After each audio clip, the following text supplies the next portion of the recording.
What's up everybody, Tarafdar back with a brand new video. So just recently I talked about a video with debt collection and we put some interesting things in perspective in reference to debt collectors and how to deal with those people. In today's video, I wanted to keep it short and sweet and quick to the point where you can understand the reason why we had a conversation about debt collectors. But more importantly, today we're going to shift towards late payments. It's a question I get frequently quite a bit, and a lot of people have asked me about late payments and how to deal with late payments or how to deal with negative accounts such as late payments. And as obvious as it sounds, right, late payments have to be dealt with in accordance to basically the situation of your creditor. And a lot of people fall in this whole trap thinking that late payments can simply be removed by challenging or disputing it. Whereas the reality is there's actually a whole lot more that you need to do when it comes to understanding on how to deal with late payments. You have to focus, and this is one thing that I want to really give you guys in terms of a heads up and basically in-depth knowledge on reference to dealing with this, is you really have to focus on challenging those late payments in a way that actually makes sense when it comes to looking at payment information in reference to the past 24 months. One of the most common trends that's going to happen going forward with creditors when it comes to giving you limit bumps or even dealing with basically giving you bonuses in terms of points, or let alone hoping to strategically remove some of the interest that you're accruing through long-term spending, is that they'll look at a 24-month payment trend. Now we know this also because of FICO 10 and FICO 10T, that these are the trends that are going to be adapted over time. But see, the thing here is that if we think about the way the creditors are going, we have to also think about these tools that we have in our arsenal, right? So let's assume you were late for 1 month out of the 24, or maybe 2 months out of the 24 circumstantially, and you have proof and evidence that they were circumstantial. Specifically when it comes to a medical situation or issue, there are things that you can actually do. These are some of the things that you can actually control and leverage those tools to basically get the best outcome for yourself. One of the quickest ways to do that, and one of the best ways to do that, is to accumulate the data that you're getting in terms of that medical situation, and take that information and present it to the creditor first. Don't go with the credit bureaus, right? One of the things that I always like to emphasize on, and this is on a strong point of mine, is that when you go to the credit bureaus and you try to dispute your late payment, chances are that the credit bureaus are going to kick back a generic letter and say that the item has been verified. And lately we've came to conclusion that the credit bureaus don't necessarily always send off the mail as they promised that they would. And the reason why they don't do that is because they themselves basically go ahead and investigate the items based on EOSCR's internal protocols. And sometimes EOSCR doesn't necessarily send an ACDV form to the creditors to even verify what the challenge or dispute or question or investigation is all about.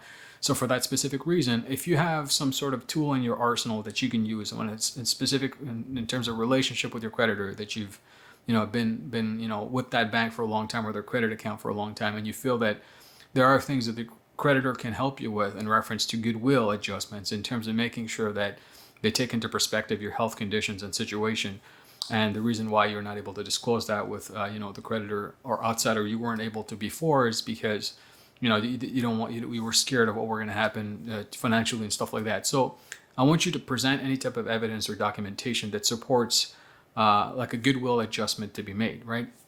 You have to look at goodwill adjustments in the following scenario when it comes to late payments.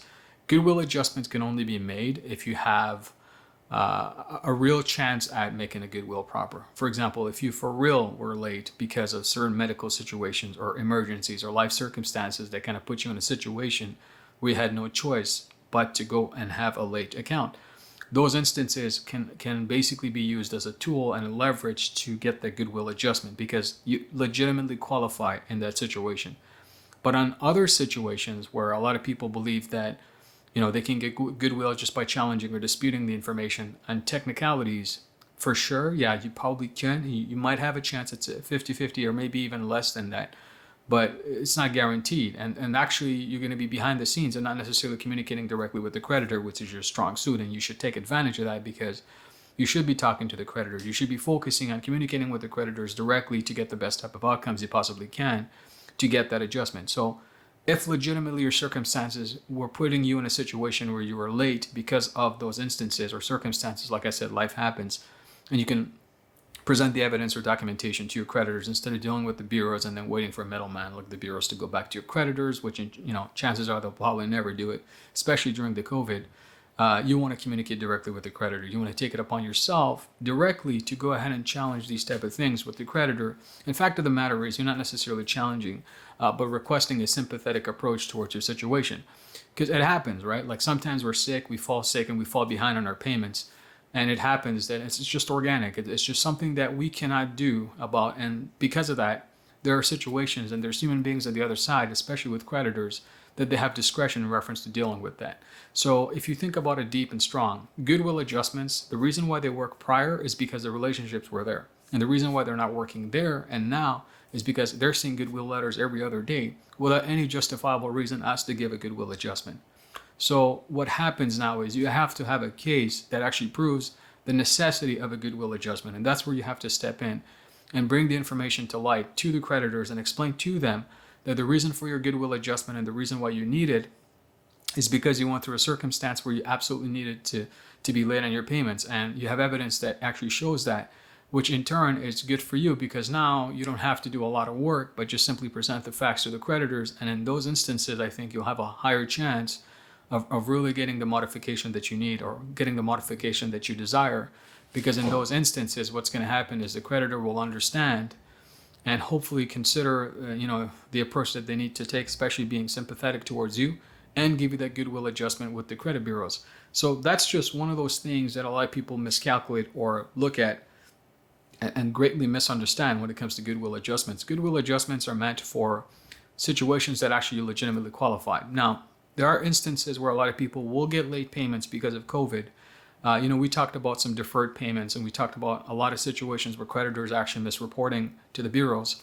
And there's a specific compliance conditions that they have to follow, and the creditors have to make that adjustment. So, if you're seeing a late payment in your credit reports and it's a deferred payment and it's because of COVID, what you need to do is really reach out to those creditors. You need to talk to them, and you could explain to them that the goodwill adjustment needs to be made because it is COVID. And you're legitimately unemployed or you're legitimately having financial difficulties, which by the way, the deferred payments already have to be recorded in a standardized process with the credit reports anyways. This is something that's like almost a forgiveness all across the US, but communicate with them. Like very few amount of people are actually going to communicate directly with the creditors. The first thing in the instinct and the gut is going to tell them to go ahead and dispute it with the credit bureaus, and that's where the problem becomes inevitable, because now you're actually waiting for a middleman, which is the credit reporting agency, where in reality you can simply pick up the phone and really communicate directly with the creditors to get that adjustment done, especially if it's a deferred situation with COVID. So you need to call them. You got to explain to them the reason we didn't go directly to the bureau is because they have the control over the situation and how they report. The bureau simply collect data provided to them by the creditors, and that's just a standard process.